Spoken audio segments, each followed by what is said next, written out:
Hello प्यारे साथियों, नमस्कार। कैसे हैं आप सब लोग? एक बार कमेंट सेक्शन में सारे लोग लिख करके बताएं कि वो सब अच्छे हैं। और जब आप लिख देंगे कि आप सब अच्छे हैं तभी हम लोग आगे की बातें करेंगे, है ना? तो हम आगे बढ़ेंगे। और आप लोग जानते हैं कि आज हमारा डेमो फर्स्ट है और टारगेट बैच का ये आपका डेमो वन है। और डेमो वन में क्या होगा कि मैं सारी चीज़ें आपको पहले तो ये बता दूं कि हम किस तरह से पढ़ने वाले हैं। ठीक है? तो एक बार तो ये बता दीजिए कि मेरी आवाज़ आप सब लोगों के लिए क्लियर है? एकदम से मेरी आवाज़ क्लियर है आप सब लोगों के लिए? सारे लोग बताएंगे। Good evening to all of you. Comment section थोड़ा सा बड़ा कर देंगे। लक्ष्मण, विपिन, अभिषेक, मोनिका, सचिन, अजय ठाकुर, दिया, रोशन, सीआरपीएफ मिनी। सारे साथियों का बहुत सारा वेलकम है। तो दोस्त देखो, बिगर समय गवाए, क्योंकि पहले ही आपको बताया जा चुका है। इसके बारे में मैं आपको एक वीडियो बना चुका था। जिन साथियों ने उस वीडियो को नहीं देखा है तो आप ज़रूर देख लें। इसी एसएससी चैनल पर या आपका RWSSC चैनल पर जाकर के एक वीडियो बनाया था मैंने कि भाई इस बैच से कौन जुड़ सकते हैं और कौन नहीं जुड़ सकते हैं। तो उस वीडियो को देख करके ही आप अपना चुनाव करें कि आप जुड़ने लायक हैं अभी या नहीं हैं। ठीक है? तो क्योंकि यहाँ पर जो होंगे ना साथी, टारगेट बैच का मतलब ही क्या है? टारगेट का मतलब है कि हम चीज़ों को एक टारगेट की तरह लेके चल रहे होंगे। इसमें ऐसा नहीं है कि भाई आप एकदम बेसिक से हैं और आप बोलें कि मैं बिगनर हूँ जी, मैं फ्रेशर स्टूडेंट हूँ। तो मैं पहले ही कह देता हूँ आपसे कि फ्रेशर स्टूडेंट्स के लिए ये नहीं है। फ्रेशर स्टूडेंट्स के लिए बिल्कुल नहीं है। ओके? समझ गए इतनी बात को? लेकिन थम्स अप करके बताओ मुझे कि हाँ जी, फ्रेशर स्टूडेंट्स के लिए नहीं है। जो बिगनर्स हैं वही एक बात हुई, बिगनर्स के लिए नहीं है। मैं आपको फिर से बताता हूँ जो मैंने वहाँ बताया। जो अपना जिनको कॉन्फिडेंस होगी मेरा 60% पार्ट या 60% स्कोर मेरा आता है जी, एग्ज़ाम का जो मैं आपका मॉक लगाता हूँ, उस मॉक में मेरा स्कोर आ रहा है 60% के आसपास हूँ मैं। क्योंकि इसमें चीज़ें थोड़ा स्पीड मोड से होंगी टारगेट में। स्पीड मोड से मतलब है एकदम बहुत शांति से, बहुत धीरे से नहीं पढ़ेंगे हम। हमको जो सिलेबस है हमारा वो कवर करना है और बहुत अच्छे से कवर करना है ना? भैया आप बैठे हैं क्या? हाँ जी मैं बैठा हुआ हूँ। ठीक है ना, मैं बैठा हुआ अच्छा नहीं लग रहा क्या तुमको? तो मतलब ऐसे भी हो सकते हैं, तो उससे कोई दिक्कत नहीं है ना? वो मतलब तालियां बजाओ तुम, देखो ये जादू है एक। तो जादू करने के लिए शुरू है सब, अच्छे से पढ़ने के लिए शुरू है। मैं आपको बता दूं हम इसमें दो पार्ट करेंगे इस टाइम पर। सबसे पहले हम स्टैटिक जीके को पढ़ेंगे और स्टैटिक जीके को पढ़ने के बाद में फिर हम इसके बाद में आपका इसमें आपको हिस्ट्री पढ़ाएंगे। ठीक है? हिस्ट्री। तो स्टैटिक जीके आप ऐसे मान लीजिए कि हमको ये 22 क्लासेस में कंप्लीट करना है, कंप्लीट इतनी क्लासेस में। और हिस्ट्री जो है आपका वो हमको लगभग मतलब इतनी ही क्लासेस समझ लो, 20 क्लासेस में हमको पूरा पढ़ना है। ठीक है? तो अगर हम ये कहें कि जहाँ पर चीज़ें समझाने की होंगी वहाँ पर चीज़ें आपको समझाएंगे। मेरा राइटिंग क्लियर है ना? एक बार थम्स अप करके बताइए। जो मैं लिख रहा हूँ वो आप सब लोगों के लिए विजिबल है ना? आसानी से समझ पा रहे हैं? तो फिर हम उसको शुरू करते हैं। ओके? करें शुरू? एक बार परमिशन दे दीजिए और पहले ही बता देते हैं आपको, ये 3 डेज तो होगा आपका अभी। 3 डेज तो यहाँ पर होगा यूट्यूब पे। तो उससे आपको आइडिया लग जाएगा कि भी हम चीज़ों को कैसे प्रोसीड करने वाले हैं, कैसे हम चीज़ों को आगे पढ़ने वाले हैं। और उसके बाद में आफ्टर 3 डेज ये चला जाएगा आपका एप्लीकेशन पे। एप्लीकेशन पे तो जो मैं कम से कम ये कहूँगा कि जो इस वाली कंडीशन के लिए तैयार हैं, 60% के लिए, 60% कंडीशन के लिए, वही इसमें आगे एनरोल करें और इस बार अपने सिलेक्शन को श्योर करें। तो आप सब लोग परमिशन दें और फिर हम शुरू करते हैं। मैं आपको सिलेबस दिखा देता हूँ। स्टैटिक जीके में आप अपने टॉपिक देखिए, कौन कौन से टॉपिक हम पढ़ने वाले हैं यहाँ पर स्टैटिक जीके में। तो हमारा पहला टॉपिक होगा क्लासिकल डांस।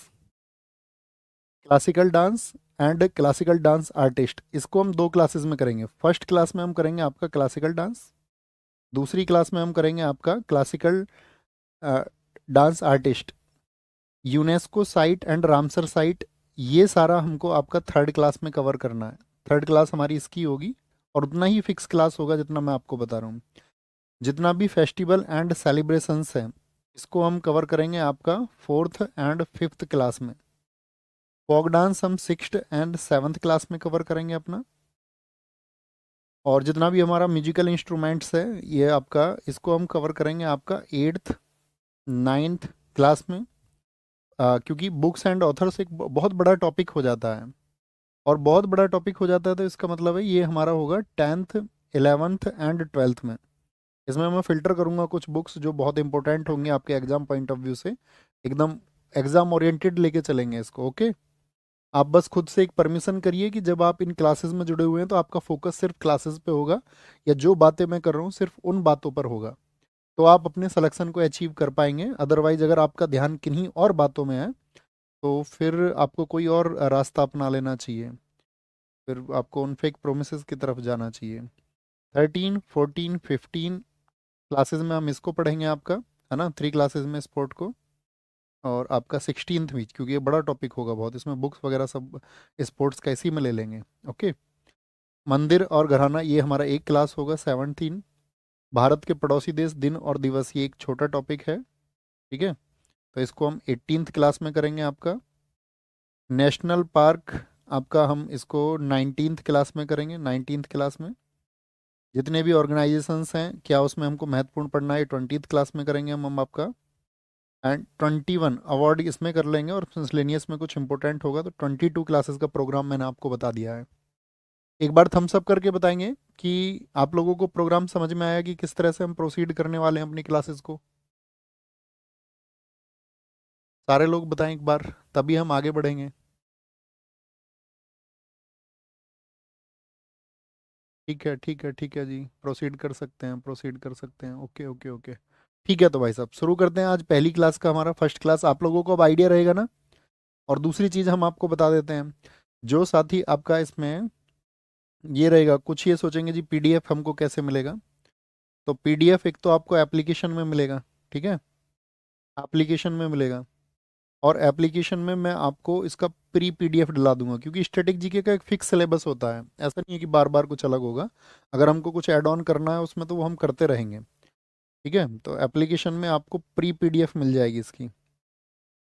प्री पीडीएफ का मतलब है जैसे कि हम आज कर रहे हैं तो जो कल हम करने वाले हैं फॉग आपका, जो क्लासिकल डांस हम करने वाले हैं कल आर्टिस्ट, उसके लिए हमको आपको नेक्स्ट जो टॉपिक होगा, नेक्स्ट टॉपिक का भी पीडीएफ आपको आज ही दे देंगे हम एप्लीकेशन में, ठीक है, ताकि आप नोट्स अपने हिसाब से बना लें। प्रिंट आउट आपको कराना है या जो कुछ भी जो भी फॉलो करते हो आप, बाकी खुद से नोट्स बनाएंगे तो अच्छा है ना।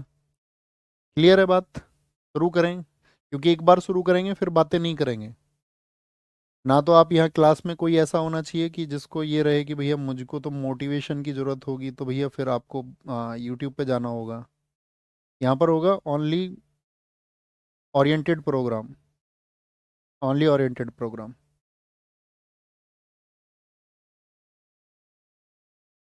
ठीक है, क्या ज़रूरी है सिर्फ वो, तो उसके लिए जो तैयार हो वही इस पे आगे बढ़ना। रिजल्ट्स की बात रही, अगर आप फोकस करके पढ़ेंगे तो रिजल्ट्स बेमिसाल होंगे, बेमिसाल, ये मेरा आपसे प्रॉमिस है। ओके, तो मैं शुरू करने जा रहा हूँ इसको। ओके, तो पहले मेरा आपसे टॉपिक का इंट्रोडक्शन हम कर चुके हैं। हम इसको शुरू करेंगे शास्त्रीय नृत्य विधाएं से। इसको हम बोलते हैं आपका क्लासिकल डांस, क्लासिकल डांस।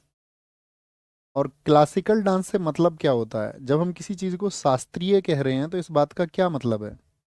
तो शास्त्रीय कहने का मतलब है साथी कि जो चीज़ें हमारे शास्त्रों में बताई गई हैं, और शास्त्र हम कहते हैं अपना प्राचीन पुस्तकों को, प्राचीन पुस्तकों को। तो कौन सी प्राचीन पुस्तक है जिसमें शास्त्रीय नृत्य विधा को बताया गया है।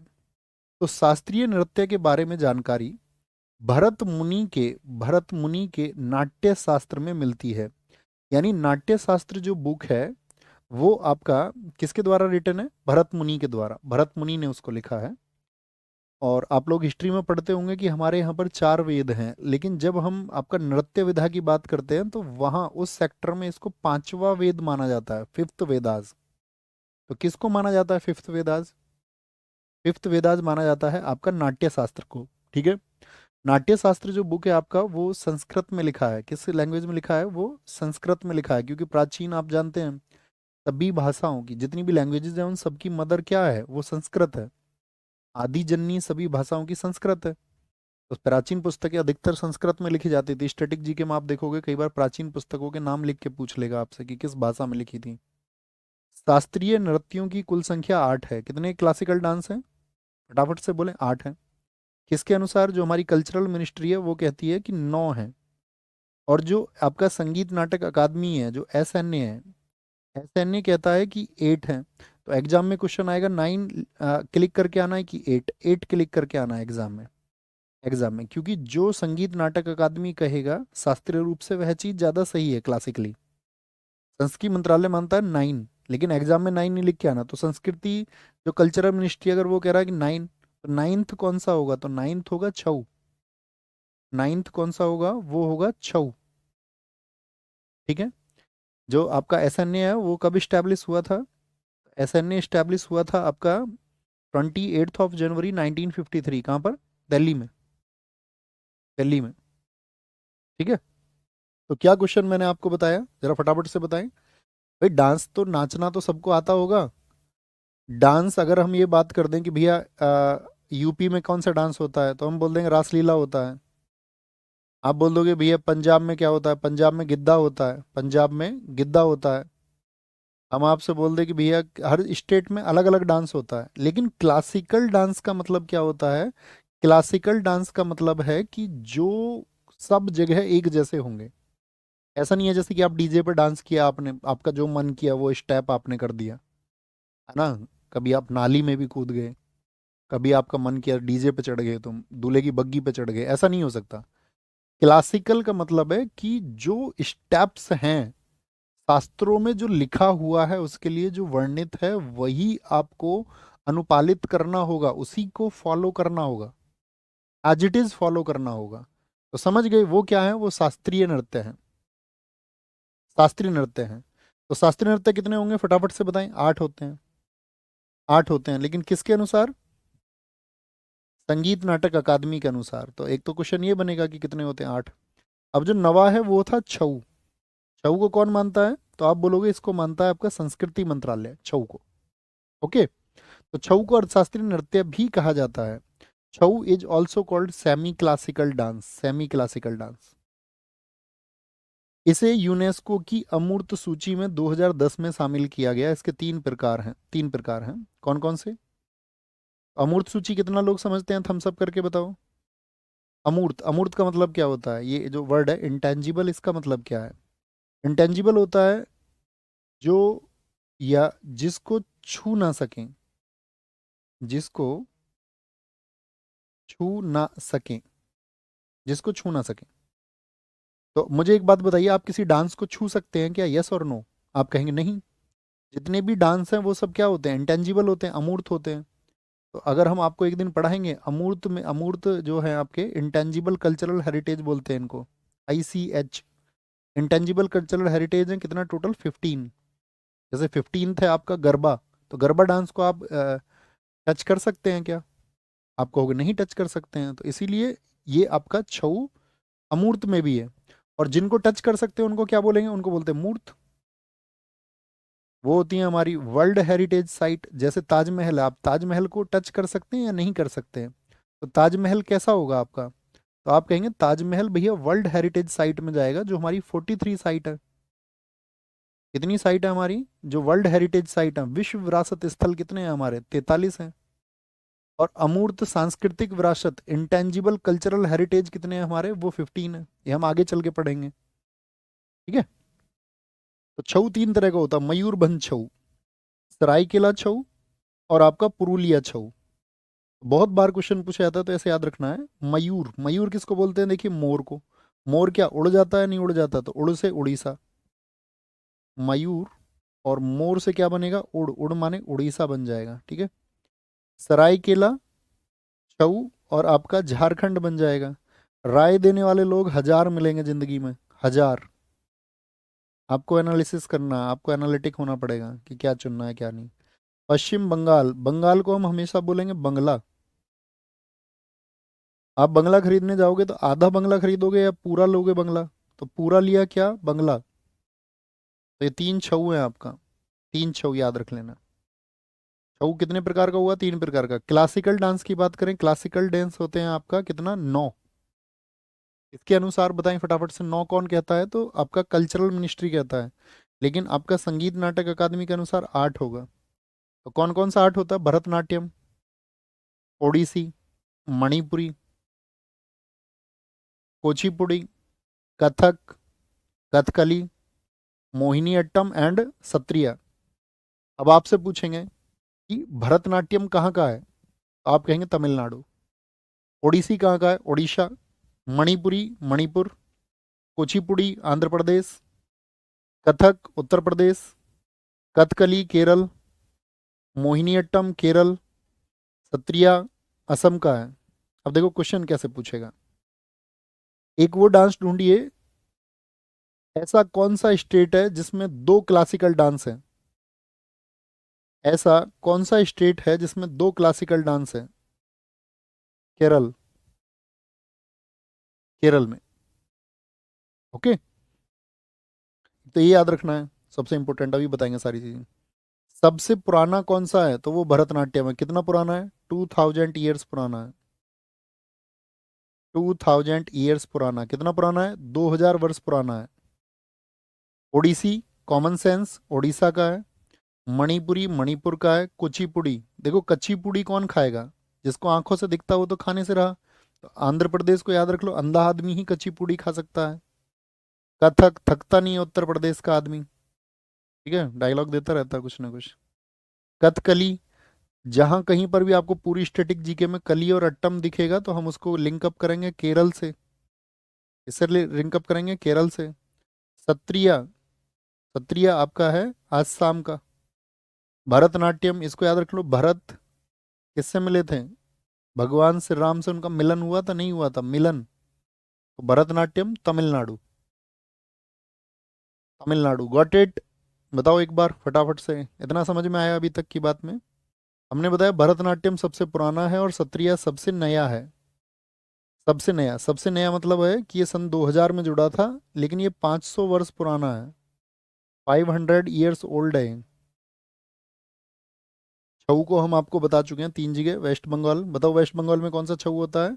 पुरुलिया। पुरुलिया छऊ होता है। झारखंड में कौन सा होता है? सरायकेला होता है, सरायकेला। और उड़ीसा में कौन सा होता है? मयूरभंज। मयूरभंज होता है। क्लियर है? अब ध्यान से देखिए, वापस आइए इधर। तमिलनाडु पे आइए। तमिलनाडु, तमिलनाडु भारत में किस डायरेक्शन में है? साउथ की नॉर्थ? तमिलनाडु साउथ स्टेट है। उड़ीसा भारत में अगर आप मैप को देखोगे साउथ ईस्ट में है। मणिपुर आपका नॉर्थ ईस्ट में उत्तर पूर्व भारत में है। आंध्र प्रदेश भारत के मैप में साउथ पर है। उत्तर प्रदेश नॉर्थ में है। केरला साउथ में है। केरला साउथ में है। असम किधर है? नॉर्थ ईस्ट में है। 8 की बात करनी है हमको। मुझे बताओ ऐसे कितने क्लासिकल डांस हैं जो साउथ में हैं, या ऐसे कितने क्लासिकल डांस हैं जिनका रिलेशन साउथ से है? गिनिए। 1, 2, 3 और 4। तो कितने हैं साउथ से? तो आप कहोगे टोटल क्लासिकल डांस जितने भी हैं उनमें से 4 ऐसे हैं जो साउथ में होते हैं। आपसे पूछेगा नॉर्थ में कौन सा क्लासिकल डांस है जिसका रिलेशन इंडिया में नॉर्थ से है, क्योंकि नॉर्थ में मुगल्स आए थे तो मुगलों की परंपरा से जुड़ा हुआ है कथक। तो नॉर्थ में आपका एक है। एक है। अगर हम आपसे पूछें नॉर्थ ईस्ट में कितने हैं, तो मणिपुर और आपका असम नॉर्थ ईस्ट में है आपका 2, और एक बचा ओडिसी साउथ ईस्ट से। थम्स अप करके बताएं बात क्लियर है? इमेज बनाएं एक बार माइंड में। एक बार इमेज बनाएं माइंड में सारे दोस्त, एक बार।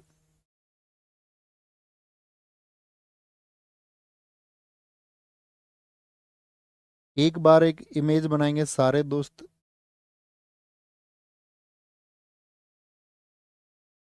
सारों का इमेज बनना चाहिए, एक बताओ भी फटाफट से।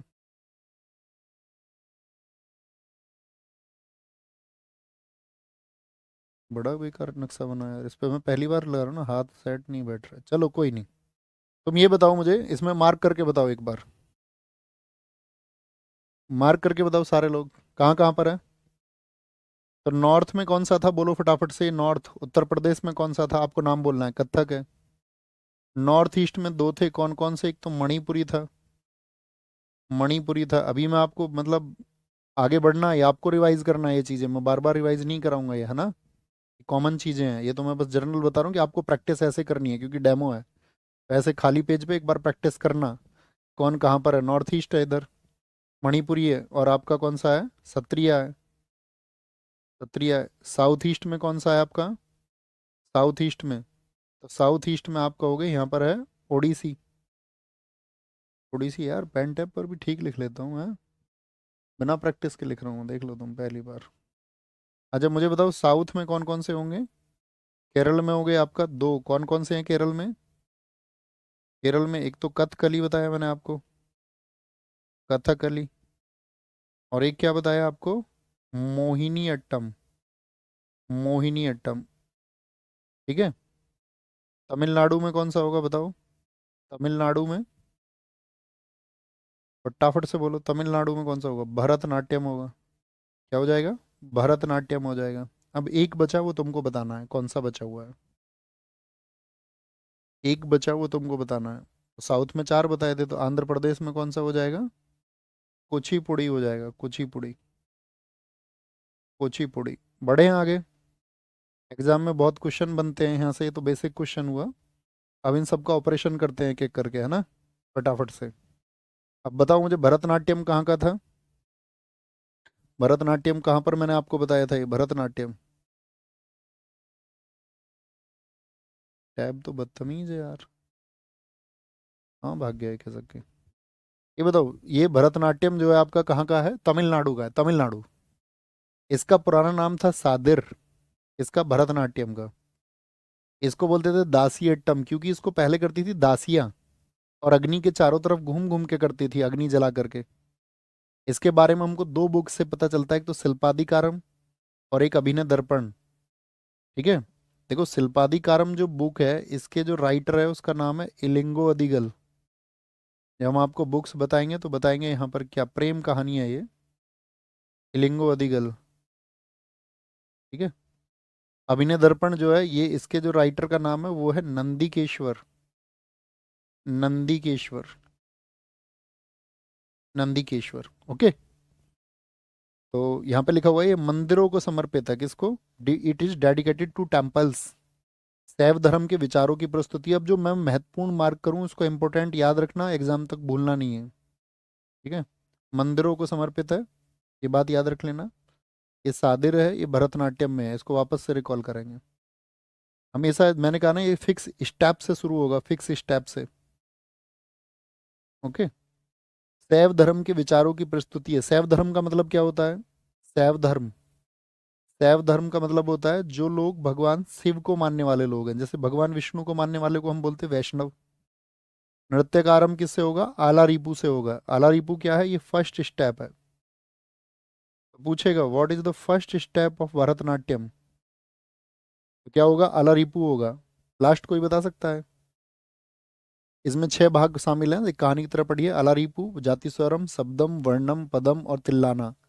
और तिल्लाना होता है इसमें लास्ट स्टेप। तो हमेशा बीच की कहानी छोड़ के फर्स्ट एंड लास्ट स्टेप को याद रखना। पहला स्टेप कौन सा है, आला रिपू, और लास्ट तिल्लाना, लास्ट तिल्लाना। नाट्य स्वरूप, नाट्य रूप का स्वरूप पाने वाला भारत का पहला शास्त्रीय नृत्य कौन सा है, वो भरतनाट्यम, यानी कि भाई सबसे पुराना है। तो नाट्य स्वरूप का मतलब क्या हो गया, first classical dance India to take the form of a drama, यानी कि जिसको देखने के लिए लोग मौजूद हों उसी का तो नाट्य रूप किया जाएगा। और सबसे पुराना आपका भरतनाट्यम ही था। उसी को क्या किया गया, एक क्लासिकल फॉर्म में बांटा गया, ओके। इसमें एक कटका हस्त मुद्रा होती है।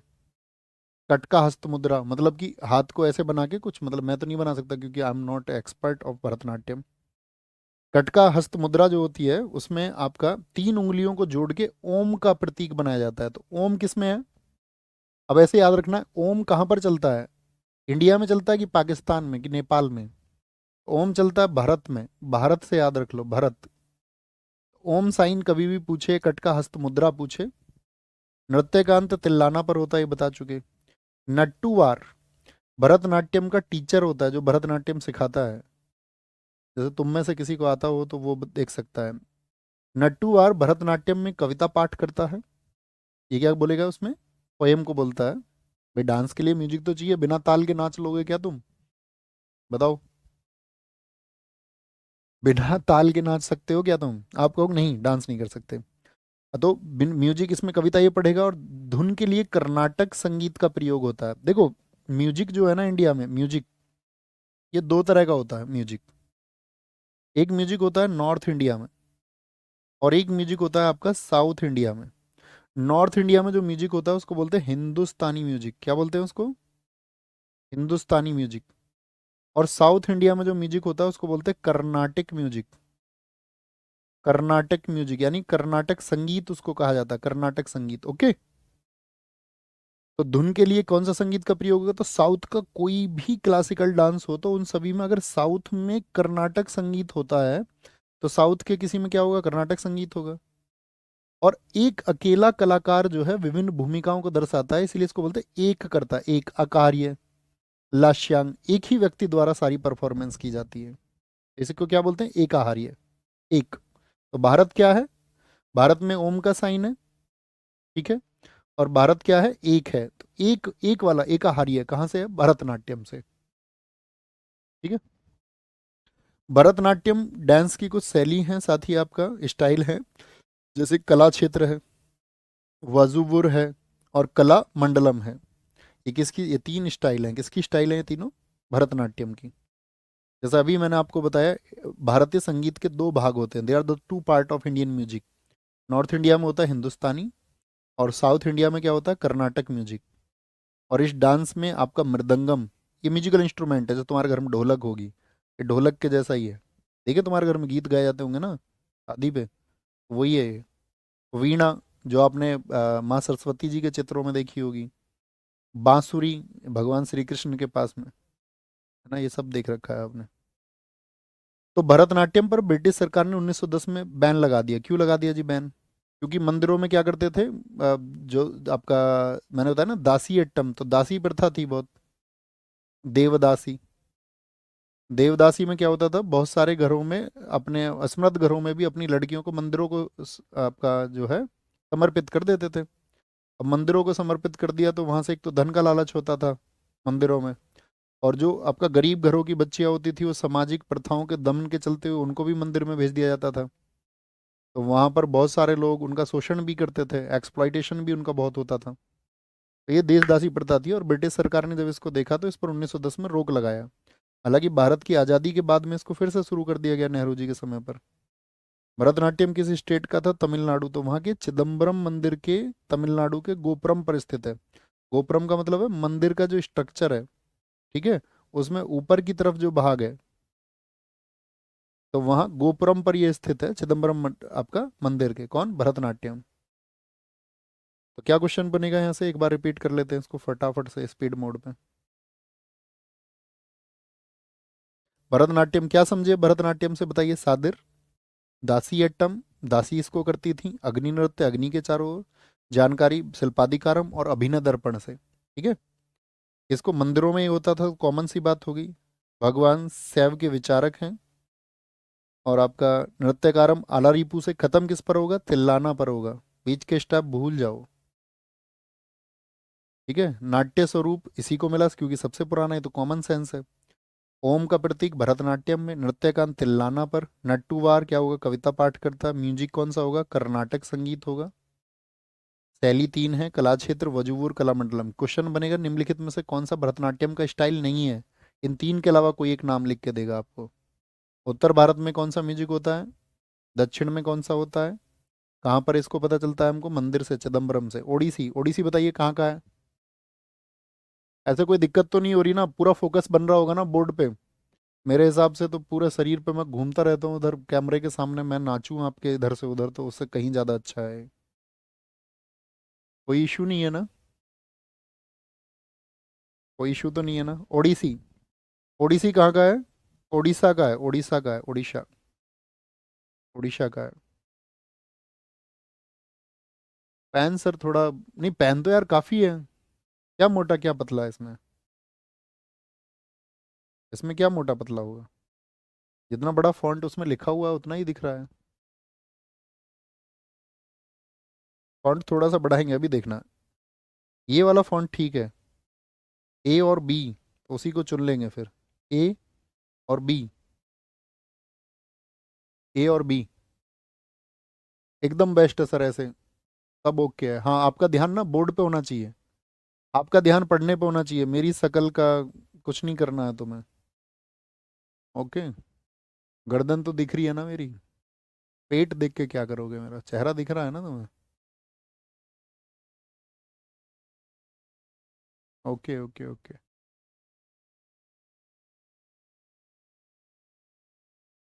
ठीक है, कीर्ति चौधरी एकदम अच्छा, बहुत बढ़िया। No problem sir. फ्रेशर क्या करे, फ्रेशर अगले साल के लिए टारगेट करे, या जो बहकाए वहां जाए फिर। हम बहका नहीं सकते ना आपको कि हम बोल दें नहीं भैया आ जाओ। क्या फायदा, अगले साल के लिए फाउंडेशन बैच पढ़ो, फाउंडेशन बैच वहाँ पढ़ा रहे हैं ना हम लोग आपको। ये उनके लिए है जिनकी चीज़ें कवर हैं थोड़ी, है ना।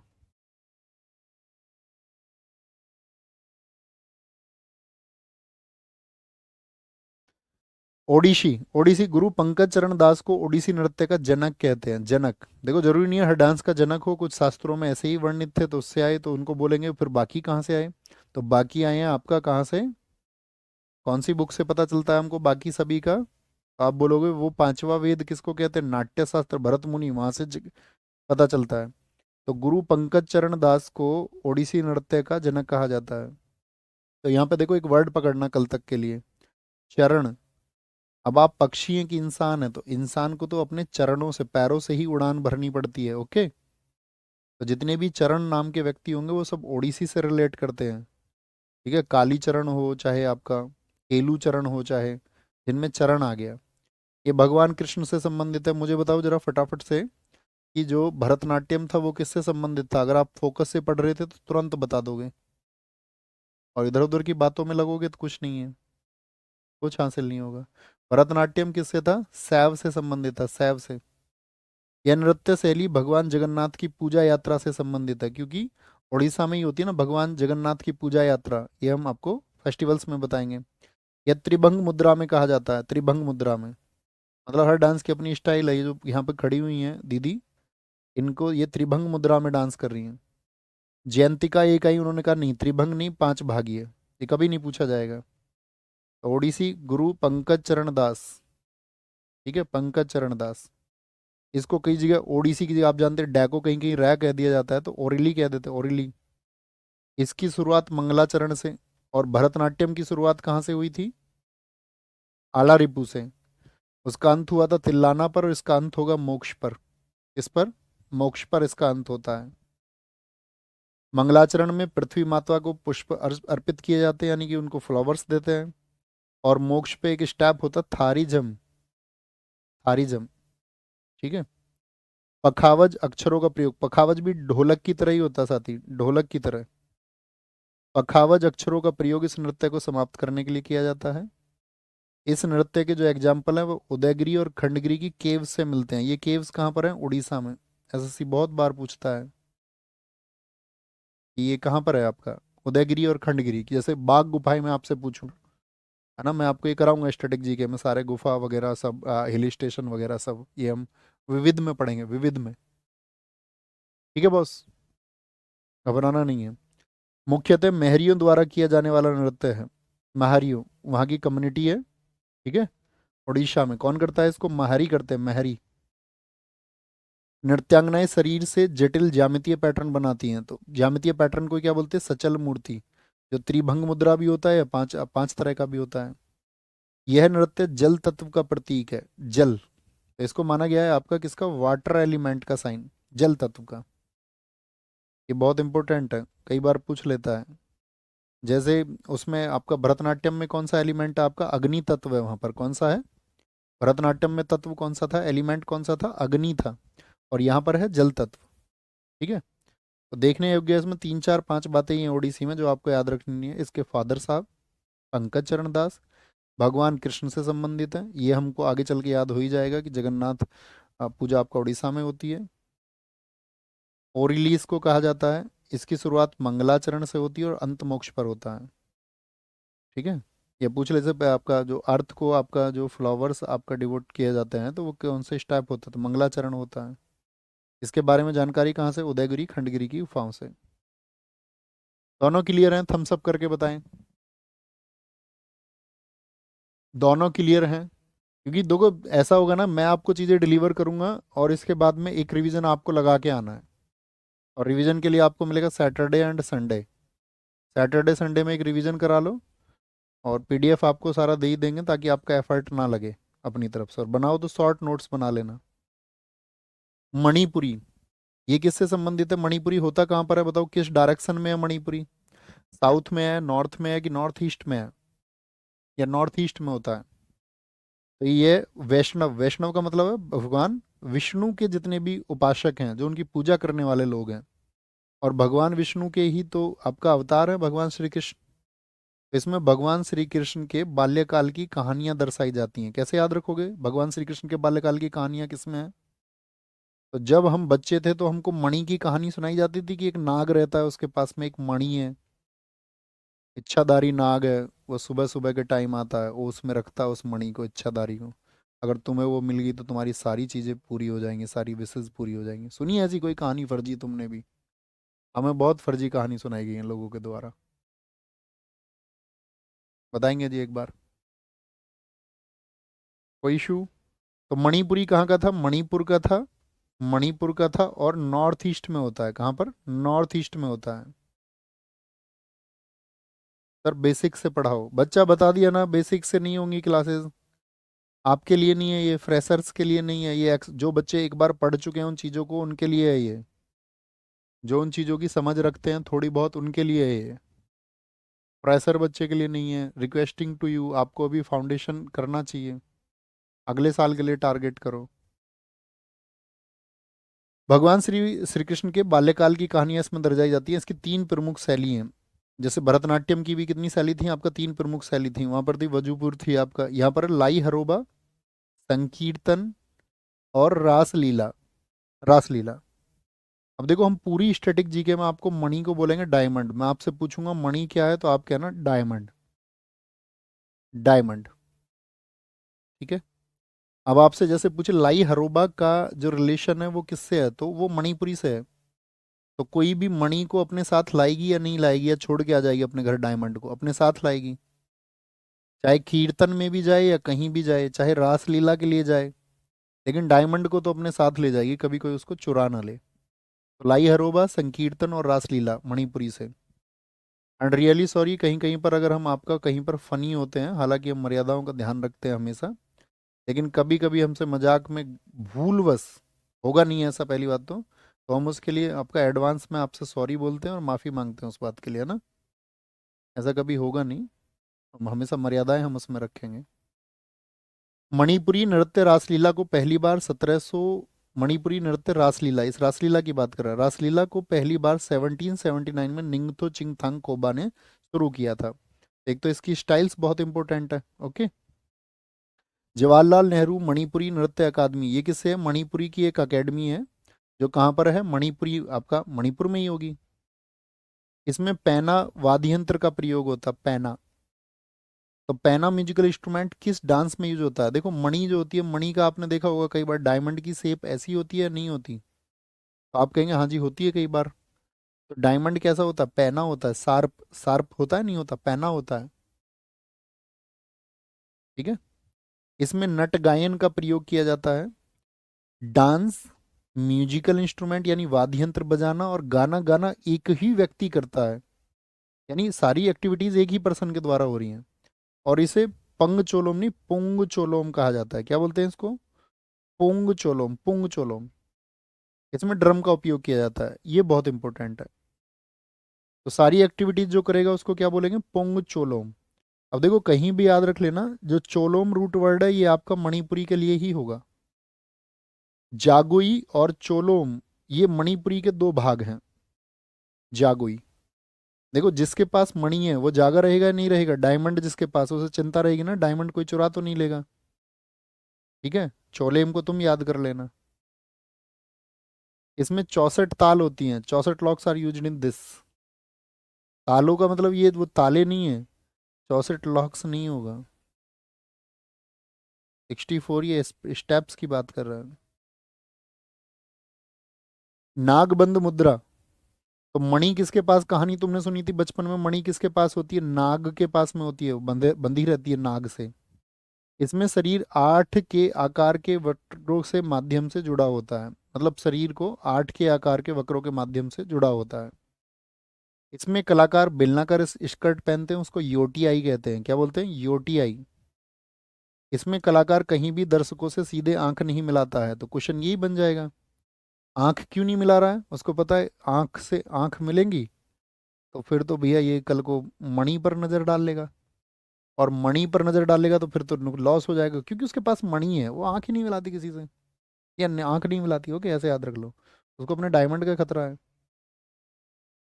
याद रखेंगे, कॉमन सी बात है। नागबंद मुद्रा किस में होगी, नाग की कहानी मणि के साथ में, यूटीआई हो गया, दर्शकों से सीधे आंख नहीं मिलाता, किसमें, आपका मणिपुरी में। एक बार रिवाइज कर ले मणिपुरी को, कॉमन सी बातें हैं।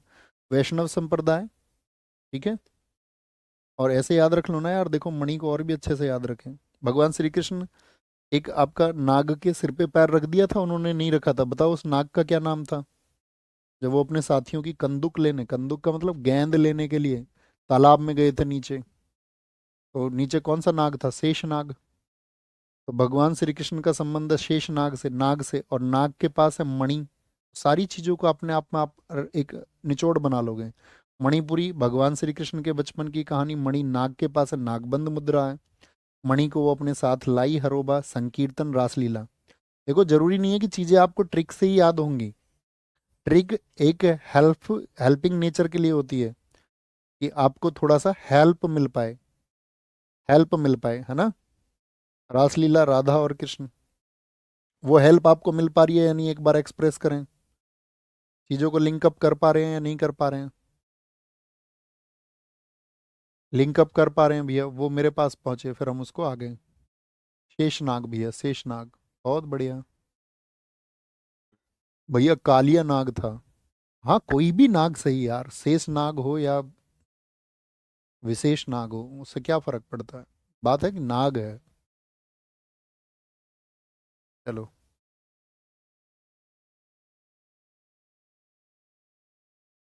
बहुत बढ़िया, बहुत बढ़िया।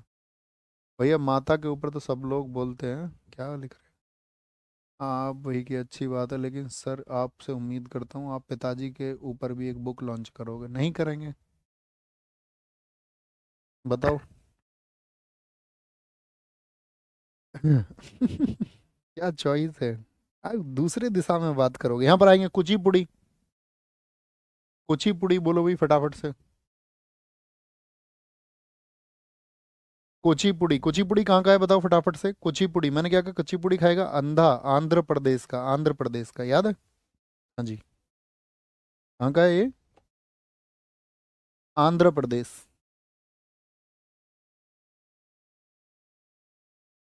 आंध्र प्रदेश की कृष्णा, कृष्णा एक जिला है, Delhi police head constable ministerial में पूछा गया था, सीपीओ में सेम क्वेश्चन पूछा गया था कि किस डिस्ट्रिक्ट से संबंधित है, तो वो गांव कुचेलापुरम के नाम पर रखा गया, किसके नाम पर, कुचेलापुरम के नाम पर। यह भाषण माइम और शुद्ध नृत्य को जोड़ता है, यानी कि जो आपके शब्दों की, जो आपके चेहरे के जो पोस्चर है और जो डांस है, उन दोनों को जोड़ने का काम कौन करता है, वो कुचिपुड़ी करता है। इसमें भागवत और पुराण को आधार माना गया है, भागवत, ठीक है। और जितने भी हमारे पुराण हैं आप जानते होंगे, जैसे सबसे पुराना पुराण मत्स्य पुराण है, 18 हमारे पुराण है ना, हिस्ट्री में आप इसको पढ़ते होंगे। सबसे इंपॉर्टेंट बात आती है कि पीतल की तस्तरी में पैर रखकर नृत्य किस में होता है, तो कुचिपुड़ी में। भाई आप किसी को कच्ची पूड़ी देंगे, कैसे देंगे, तस्तरी में देंगे, नहीं देंगे, पूड़ी कैसी भी हो, कच्ची हो पक्की हो, तस्तरी में देंगे। तो पीतल की तस्तरी में पैर रख के नृत्य किया जाता है इसमें, इसको बोलते हैं तरंगम। अब पीतल की तस्तरी में पैर रख रहे हो तो वहां पे तरंगे पैदा होंगी या नहीं होंगी पानी में, हाँ जी होंगी। पैरों की मुद्राएं संपाद, मंडीकोप्पू, कंतेरा और नागबंध। तो नागबंध और कहाँ पर बताया था हमने आपको, मणिपुरी में। लेकिन यहाँ पर ये पैरों की मुद्रा है तो ये नेग्लिजिबल है, ऐसा आपसे नहीं पूछा जाएगा, है ना।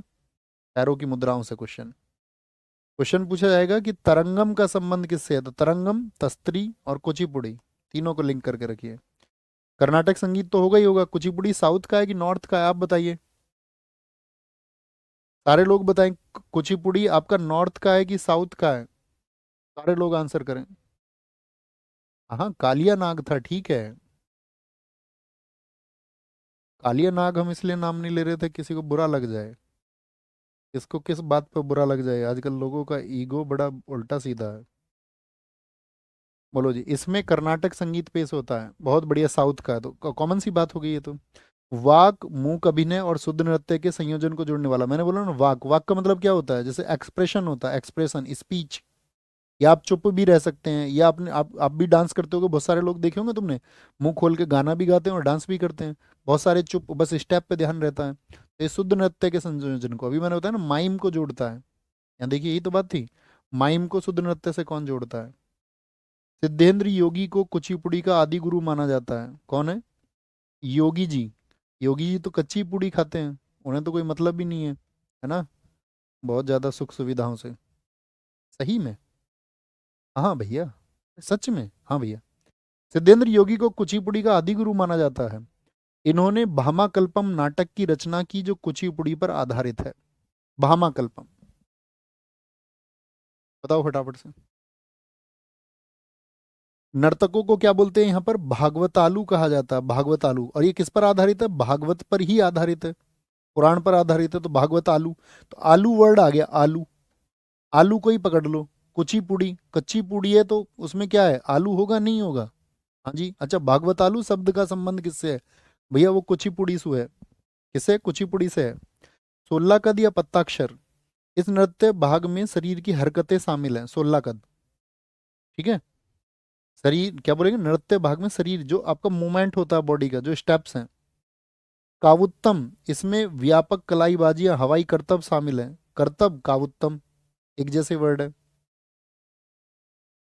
मंडूक शब्दम एक मेंढक की कहानी को कहता है, मंडूक शब्दम किसको कहता है? एक मेंढक की कहानी को कहता है। बहुत इंपॉर्टेंट है, बहुत बार रिपीट हुआ है एग्जाम्स में, एसएससी विशेष रूप से पूछती है। जल चित्र अभी बताया तस्त्री में।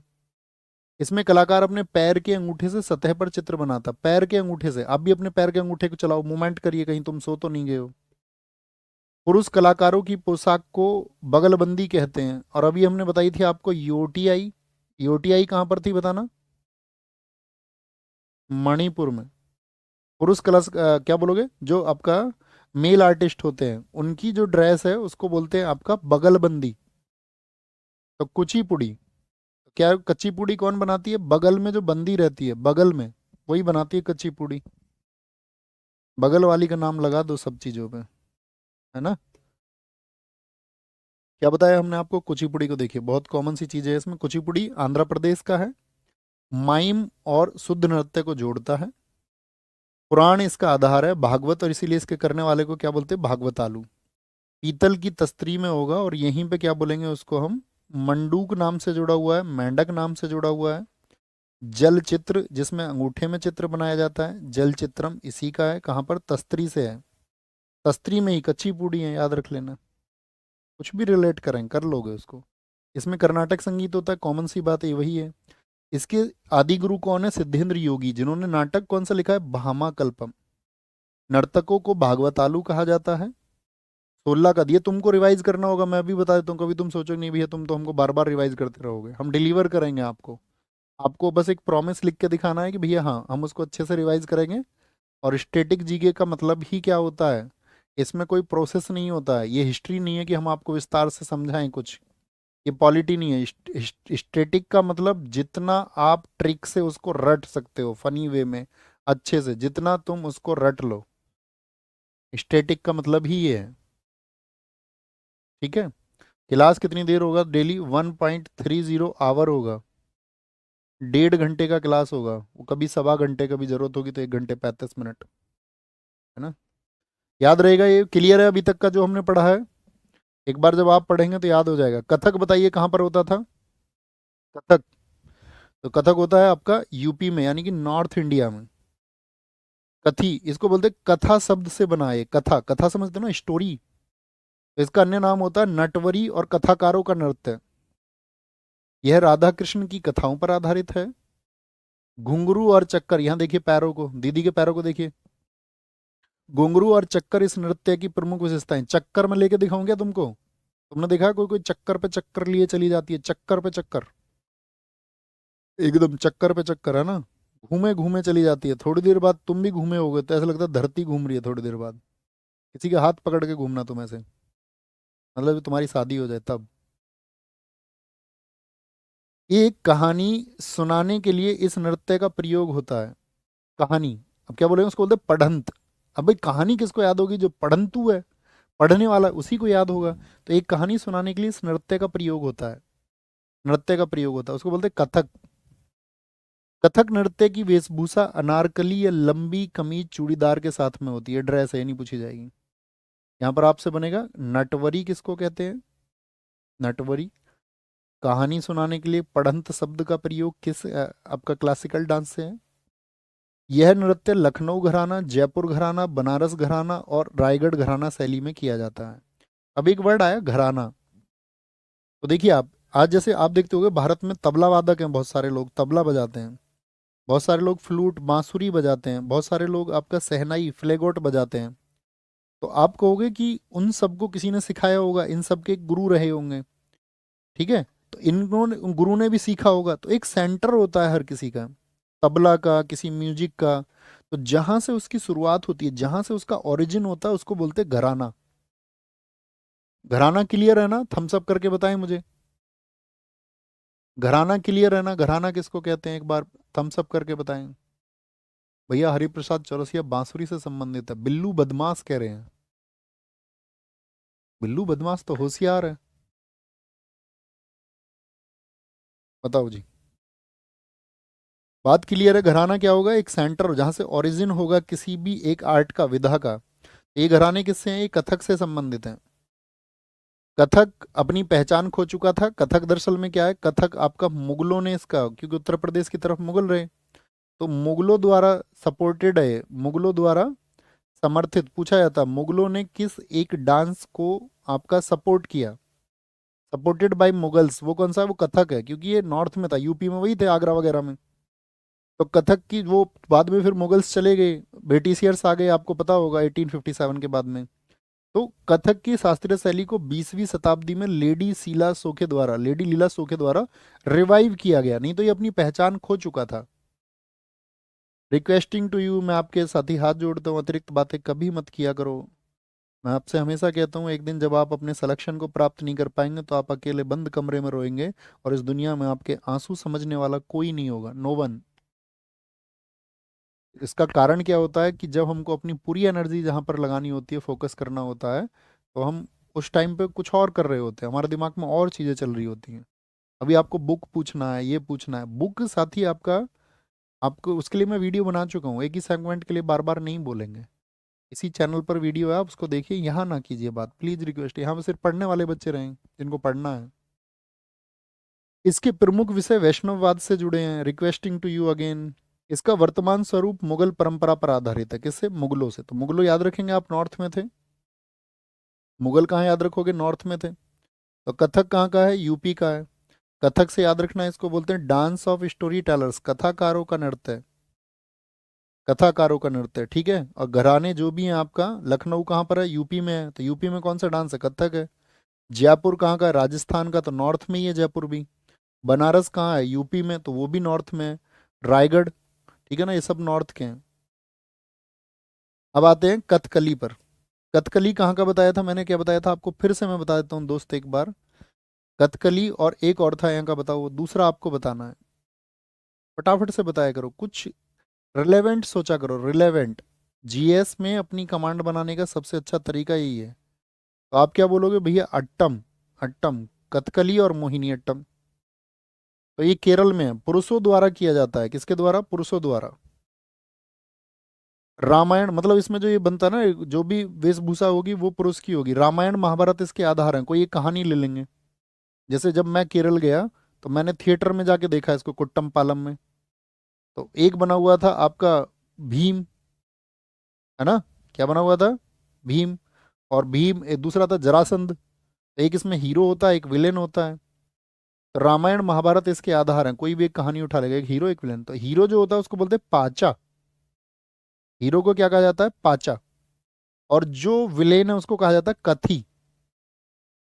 इसमें चेहरे का हाव भाव का प्रदर्शन किया जाता है। आप देख दो कितना अजीब सा चेहरा लगता है उसके, इसके चेहरे को, इसको बनाता रहता है उल्टा सीधा मुंह को, कभी गाल फुला लेगा, है ना, कभी कुछ, कभी भौं को ऊपर नीचे कर लेगा, आईब्रोज को ऐसे। इसमें चेहरे का हाव भाव का प्रदर्शन किया जाता है, और जहां पर ये होता है थिएटर में, मतलब ऐसे लोग बैठे रहेंगे कुर्सी लेकर के आराम से, आप भी बैठे रहोगे यहाँ पर ऐसे कुर्सी लेकर के, और यहाँ परफॉर्मेंस होगी, तो ये थिएटर है जहाँ से आप बैठ के देख रहे हो दीदी के साथ में। इसमें चेहरे का हाव भाव का प्रदर्शन किया जाता है। नाट्य स्थान थिएटर कुट्टम पालम कहलाता है, कुट्टम पालम। अब देखो ध्यान से देखना, अब कभी आपसे क्वेश्चन पूछेगा कुट्टम पालम, तो डबल, मैंने बताया ना डबल टी किसका पहचान है, पहला प्रेफरेंस किसको दोगे डबल टी में, केरला को। किसको? डबल टी, अट्टम, डबल टी। इन सब चीजों की जरूरत पड़ेगी मुझे क्रम से, सारी चीजों को मैं लिंकअप करता चला जाऊंगा आगे, आपको सारी चीजें एक फ्लो में वापस से इन्हीं चीजों को भी याद दिलाएंगे, है ना। इसकी शुरुआत केली कोट्टू ढोल से, तो केली कोट्टू ढोल डबल ट, और केरल के सोपना म्यूजिक का प्रयोग होता है इसमें। क्या होता है? केरल का सपना। कल तो भाई मुझे सपना आया था, सपना। कथकली में 24 मुख्य मुद्रा होती हैं। There are 24 main postures in Kathakali dance. इस तरह क्वेश्चन ना के बराबर बनते हैं, लेकिन इनको मार्क करके रखना। इसमें 3 संगीत वाद्य यंत्र होते हैं, म्यूजिकल इंस्ट्रूमेंट होते हैं, इडक्का, चिंदा और मडालम। कथकली आकाश तत्व का प्रतीक है, आकाश तत्व का। भरतनाट्यम किस तत्व का प्रतीक था बताइए? भरतनाट्यम में कौन सा एलिमेंट था? भरतनाट्यम में कौन सा एलिमेंट था बताइए एक बार, मजा आ जाएगा। आकाश तत्व था कथिल में, ठाकुर वाणी कह रही हैं। वेरी गुड बच्चे, बहुत अच्छा आंसर दिया दीदी आपने। आरू बिश्नोई एकदम से ठीक है, फायर फायर फायर फायर, अग्नि। कथकली गीतों के लिए प्रयुक्त भाषा मणि प्रबलम होती है। मणि का मतलब मलयालम, और प्रबलम मतलब संस्कृत। तो अब की बार तो ये क्वेश्चन ही पूछा गया, सेम ही आप देखोगे CHSL 2023 वाला जो 24 में हुआ, कि मणि प्रबलम कौन सी 2 भाषाओं का मिक्सअप है। तो मणि प्रबलम है मलयालम और संस्कृत का। ये बहुत इंपॉर्टेंट पॉइंट है, बहुत इंपॉर्टेंट है, ठीक है। और ये एलिमेंट भी हमको पता होना चाहिए, ठीक है। कथकली क्या है? जली में। कथकली का है जल, कली से याद रख लो जली, उसका जल तत्व है। भरतनाट्यम का अग्नि है, अग्नि। वहां पे दासी अग्नि के चारों तरफ डांस करती थी, यहाँ पे आकाश है, ठीक है। कथकली, सॉरी मैं कथकली बोल रहा हूँ, ओ कथकली, जली नहीं। कथकली का है आपका आकाश, आकाश। कली खिल के कहाँ जाती है? आकाश की तरफ, ऐसे याद रखिए। गीतों के शब्दों को अट्ट कथा कहा जाता है। डबल टी से पहचान लेंगे दोस्त, अट्ट कथा का संबंध किससे है। कभी आपसे फिल इन द ब्लैंक्स थोड़ी ना भरवाएगा वो एग्जाम में, वो 4 ऑप्शन देगा आपको, 4 ऑप्शन देगा। आपसे पूछेगा अट्ट कथा का संबंध किससे है, तुरंत क्या पकड़ लोगे? अच्छा, हमको पागल बना रिया है। अट्ट कथा, अट्ट कथा। कलासम और नल चरितम कथकली नृत्य के प्रकार हैं। कली से याद रख लेना कला, नल चरितम। यह ललित कला 5 रूपों का एक सामंजस्यपूर्ण संयोजन है, यानी कि harmonious combination of 5 forms of fine arts, literature, music, painting, acting and dance. मतलब इसके बारे में साहित्य भी है, लिखा हुआ भी है, संगीत का भी इस्तेमाल होता है, पेंटिंग्स का भी इस्तेमाल होता है, एक्टिंग का भी, नृत्य का भी, डांस का भी। अलग अलग पात्रों के चेहरे से सुपरिष्कृत, सुपरिष्कृत का मतलब क्या होता है आपका? एलोबरेट श्रृंगार के साथ सिर की टोपी का प्रयोग किया जाता है। जब हमने इसको देखा था ना, तो पता है वो, ऐसा समझो ये आदमी है, ये यहाँ से ये जो इसको ढकते हैं ना यहाँ से, इसमें तुमने तुम्हारे घर में कभी तुमने वो देखा है? यूरिया होता है, यूरिया, NH2CO NH2, यूरिया के कट्टे आते हैं। तो यूरिया के कट्टे जो होते हैं ना, उससे इसको ये सिल रहे थे, और धागे से सिल सिल के उसको मैंने थिएटर में देखा, तो कई घंटे में उसने उसको बनाया, कई घंटे में इसको ढक देते हैं। समझ पा रहे हो? देखा है? हाँ, उससे सिल सिल के हर हर एक स्टेप के लिए उसको तैयार करते हैं, है ना। और ऐसे ही मेकअप पे बहुत टाइम लगता है। तो चेहरे के सुपरिष्कृत श्रृंगार के साथ सिर की टोपी का उपयोग किया जाता है। श्रृंगार या वेशम 5 प्रकार का होता है। एक तो पाचा हो गया। पाचा कौन था बताइए? जिसको सब पचा लेते हैं वो हीरो है। काठी, कठिन होता है पचाने में, वो विलेन होता है। विलेन के सब पक्ष में होते हैं, विलेन किसी को अच्छा नहीं लगता। और जिसको सब पचा जाए जिस कैरेक्टर को, वो हीरो है। हीरो है, हीरो।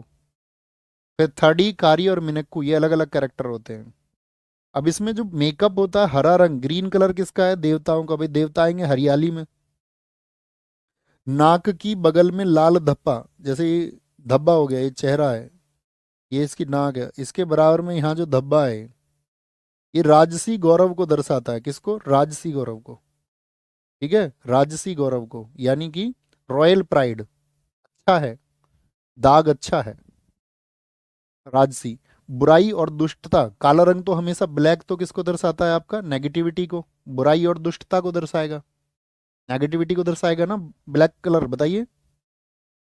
पीला रंग संतों और महिलाओं के लिए होता है, आप जानते हो पीला रंग संतों के लिए होता है, यानी कि फॉर सेंट्स एंड वुमेन। भाई जो एविल एंड विकेडनेस होती है वो हमेशा ब्लैक कलर से दिखेगी। लाल रंग से चेहरा किसको? बुराई को इंगित करता है, बुराई से। A face painted entirely red indicates evil. Red and black. भाई लाल होता है आदमी गुस्से में, और गुस्सा करना क्या होता है? बुराई होती है, तो रेड कलर बुराई का प्रतीक है। अब इनके दाढ़ी भी होती है, देखना आपने इमेज, यहाँ ध्यान से देखिए, दाढ़ी सफेद दाढ़ी है, देखिए कैसा दाढ़ी है ये। ब्लैक कर दें इसको, सफेद दाढ़ी है, सफेद दाढ़ी। तो जो सफेद दाढ़ी होती है आपका, सॉरी, सफेद दाढ़ी, वो किसको दर्शाता है? वो साथी आपका हाइयर कॉन्शियसनेस को। कॉन्शियसनेस समझ रहे हो? कि आप जहां पर मौजूद हैं, आप वहां पर जीते हो या नहीं जीते हो। आपकी अपनी लाइफ को आप आज में जी रहे हैं, अभी में जी रहे हो, या कुछ अभी आपके दिमाग में कुछ और चल रहा है। तो अगर आपके दिमाग में इस टाइम कुछ और चल रहा है, तो आप लोअर कॉन्शियसनेस के पर्सन हैं। हायर कॉन्शियसनेस का मतलब है कि आप जहां पर बैठे हुए हैं, आपका पूरा ध्यान वहां पर है, पूरा एकदम से फोकस के साथ में। तो इससे पता चलता है कॉन्शियसनेस का। तो यानी सफेद दाढ़ी दर्शाती है उच्चतर चेतना को, देवत्व वाले प्राणियों को। समझे बॉस? कथकली केरल, क्या बताया इसमें? नायक होगा, पाचा कथी होगा, मेकअप होता है, हाव भाव होता है, कुट्टम पालम, डबल टैक, कोलिकट्टू, कथकली, सोपना, मणिप्रबलम, अट्टकथा, कलासम। कथकली से याद रखेंगे। बोलिए बॉस, क्लियर है ये? कलर कौन कौन से हैं? ग्रीन कलर देवता के लिए, नाक के बाल, रॉयल प्राइड। ब्लैक कलर किसको दर्शाता है इसमें? बुराई को। और आपका रेड कलर भी, पीला रंग संतों के लिए, सफेद दाढ़ी हायर कॉन्शियसनेस के लिए। क्लियर है ना? मोहिनी अट्टम, मोहिनी अट्टम होता है आपका महिलाओं के किसके? एकल महिला के द्वारा। मोहिनी का मतलब होता है सुंदर, सुंदर, प्रीटी वुमेन, ब्यूटीफुल लेडी। और अट्टम का मतलब होता है डांस।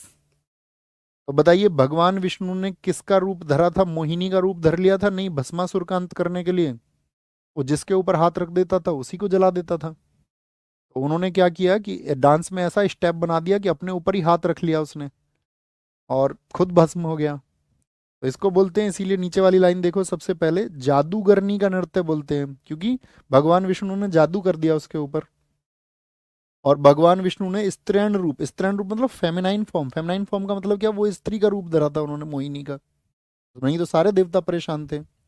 इस नृत्य का उल्लेख व्यवहार माला नामक प्राचीन ग्रंथ में किया गया है। व्यवहार माला, ये बहुत इंपॉर्टेंट है। इस बुक में है, व्यवहार माला ग्रंथ में किया गया है। ओके। इस नृत्य में केरल में कसावू साड़ी, हम आपको परिधान में बताएंगे, केरल में कसावू साड़ी चलती है, जैसे महाराष्ट्र में पैठनी साड़ी चलती है, केरल में इलकल साड़ी चलती है। हर जगह साड़ी होती है ना, स्टेट में अलग अलग, है ना। जैसे उड़ीसा में संबलपुरी साड़ियाँ हैं, ऐसे ही केरल में कसावू। बालों में चमेली के सफेद फूल लगाए जाते हैं, इस पे ज्यादा ध्यान मत देना तुम, है ना। एकल महिला द्वारा किया जाता है। कहाँ पर है इसका? तो मोहिनी अट्टम केरल में होगा, तो कसावू साड़ी ऑटोमेटिक याद रखेंगे, जादूगरनी का नृत्य है। इसमें भी मणि प्रॉब्लम, और कहाँ पर थी मणि प्रॉब्लम? तो केरल के ही कथकली में थी। केरल में ही देखिए, तेवितिची अट्टम, नगई नाटकम और दसिया अट्टम। तो अट्टम डांस ही केरल के हैं।